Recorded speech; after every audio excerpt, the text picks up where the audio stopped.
Paco y Luis in Jungapeo, 2. They had no idea what it was. Immediately Luis went to the hamlet to get a sack where they placed the dirty, dusty and stained plate. Their work was finished, so they went to the highway to catch their bus. It was a bit late when they got back to town.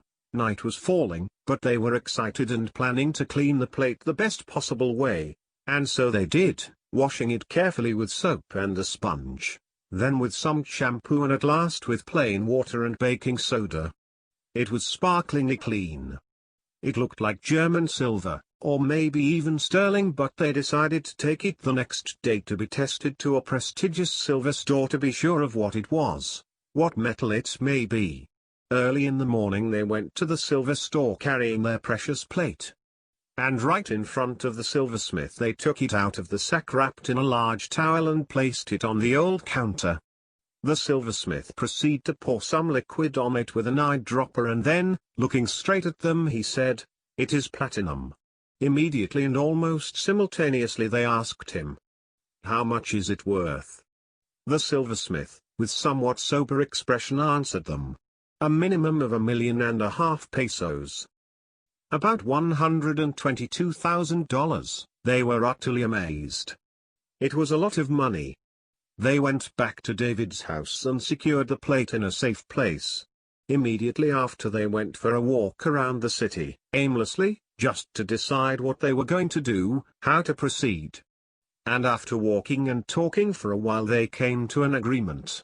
They would go to Mexico City to sell the plate to a man named Rafael, a good friend of both of them, who dwelled in the center of the city and had a wide experience in the buying and selling of all kind of items such as gold, silver, old weapons, jewelry, watches, etc.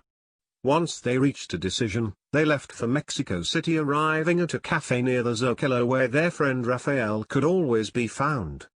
At that time, in 1981, he was a man about 55 years old and Paco and Luis were about 33 years of age. And yes, Rafael was sitting down having a cup of coffee with two other persons. He greeted Paco and Luis very friendly and they sat down, excusing themselves for showing up unexpectedly and exposing their desire to speak alone with Don Rafael. And so the other two companions finished their coffee and left them so they could discuss their business. Both Paco and Luis related the story of the plate to Don Rafael, mentioning that they wanted to sell it. Don Rafael proposed that they all took it to get appraised very near, so near that they requested another cup of coffee as they would be back in a short while. The appraisal was done quickly and was very similar to the amount that had been estimated already. 1,655,000 pesos. They went back and sitting at the table, all of them, looking at them in earnest, Don Rafa proposed to them to sell the plate.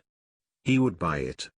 He would give them first an advance of 75,000 pesos, approximately $5,000, and would buy it from them for a total amount of 1,255,000 pesos. He would give them the rest of the money, which was a lot, once he had withdrawn it from the bank where he was going to ask for a loan of some 255,000 pesos, and with that he would pay the full amount. Since his deposit in the bank amounted to 1 million pesos, he would pay that loan quickly since every week he earned money and he spent very little.